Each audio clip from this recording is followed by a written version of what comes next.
नमस्कार। आज हम एक ऐसे विषय पर बात करने वाले हैं जो सुनने में शायद बहुत सामान्य लगे, लेकिन व्यापार के लिए काफी महत्वपूर्ण है।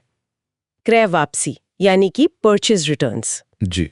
हमारे पास जो जानकारी है वो बताती है कि यह प्रक्रिया भले ही रूटीन लगे, पर मुनाफे की सही गणना के लिए कितनी जरूरी है।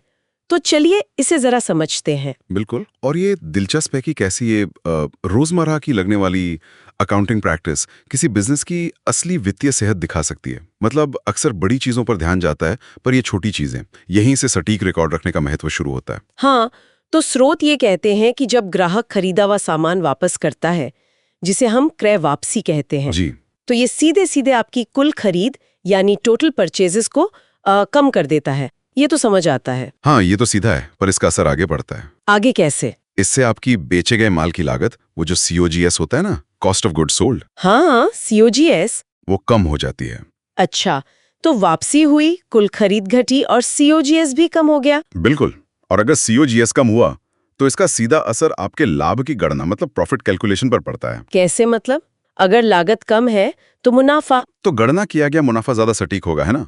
सोचिए अगर आपने वापसी ठीक से रिकॉर्ड ही नहीं की, हाँ, तो आपका COGS बढ़ा हुआ दिखेगा आर्टिफिशियली, और फिर आपका मुनाफा कम नजर आएगा। ओह अच्छा, तो मतलब गलत रिकॉर्डिंग से मुनाफा कम दिख सकता है, जबकि असल में शायद वैसा ना हो। एग्जैक्टली।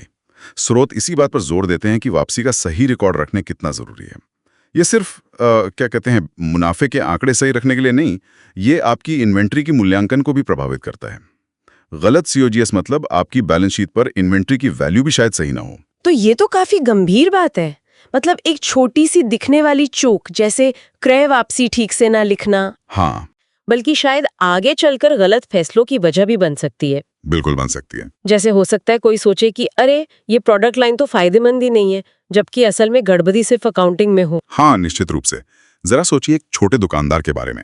अगर वो लगातार वापसी को गलत तरीके से दर्ज कर रहे हैं, तो शायद वो सोचने लगे कि भाई हमारा मार्जिन तो बहुत कम है, शायद वो कीमतें बढ़ा दें, या हो सकता है किसी सप्लायर से माल लेना बंद कर दें। जबकि असल प्रॉब्लम उनकी रिकॉर्ड कीपिंग में हो सकती है। हाँ, बिल्कुल। इसीलिए स्रोत कहते हैं कि ये सिर्फ बही खाते का काम नहीं है, ये बिजनेस की असलियत समझने का एक जरूरी हिस्सा है। सटीक डेटा होगा तो फैसले सही होंगे। ये समझना वाकई जरूरी है। तो अगर हम इसे संक्षेप में देखें, वापसी हुई, कुल खरीद कम, COGS कम और नतीजा ज्यादा सटीक मुनाफा। जी बिल्कुल, ये सीधी सी चेन है, पर इसके मायने गहरे हैं।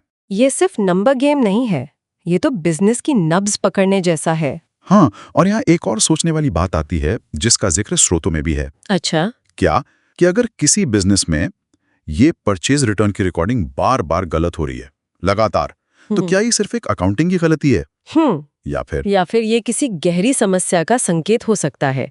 जैसे क्या पता सप्लायर जो माल भेज रहा है उसकी क्वालिटी ही खराब हो, इसलिए वापसी ज्यादा हो रही हो। ओह हाँ, ये भी हो सकता है। या फिर हो सकता है कि माल रिसीव करने का जो प्रोसेस है, मतलब माल आया, उसे चेक किया, सिस्टम में चढ़ाया, उसी में कोई कमी हो। अच्छा, तो मतलब अकाउंटिंग की गड़बड़ी असल में सप्लाई चेन या ऑपरेशनल दिक्कतों की तरफ इशारा कर सकती है। बिल्कुल, यही तो सोचने वाली बात है कि कैसे अकाउंटिंग का एक छोटा सा पहलू असल में बड़े ऑपरेशनल मुद्दों पर रोशनी डाल सकता है। सही बात है। यहीं पर सटीक फाइनेंशियल डेटा की असली कीमत पता चलती है। ये सिर्फ रिपोर्ट बनाने के लिए नहीं, बल्कि बिजनेस की अंदरूनी समस्याओं को पहचानने और उन्हें ठीक करने का एक जरिया भी है। वाह, तो ये छोटी सी लगने वाली क्रय वापसी की प्रक्रिया कितनी परतों वाली है।